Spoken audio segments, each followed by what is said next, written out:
এক সময় গুরু মহারাজের গ্লোরিফিকেশন করছিলেন শ্রীপাদ ভদ্রচরণ প্রভু, আমাদের মায়াপীরের অনেক সিনিয়র ভক্ত। উনি গ্লোরিফিকেশন করার সময় বলছেন যে গুরু মহারাজ তার শিষ্যদের সমস্ত পাপ বহন করতে প্রস্তুত।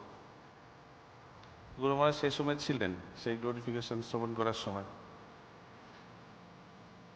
শেষে গুরু মহারাজ বলছেন যে ভদ্রচরণ প্রভু, এই যে এই কথাটা বলা হয়েছে যে আমি আমার শিষ্যদের সমস্ত পাপ গ্রহণ করি,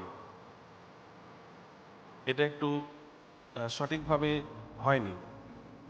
গুরু মহারাজ বলছেন যে আমি শুধু আমার শিষ্যদের পাপ গ্রহণ করতে প্রস্তুত না, আমি সমস্ত জীবদের পাপ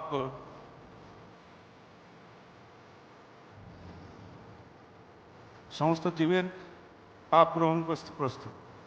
ইনি হচ্ছেন আমাদের গুরুদেব।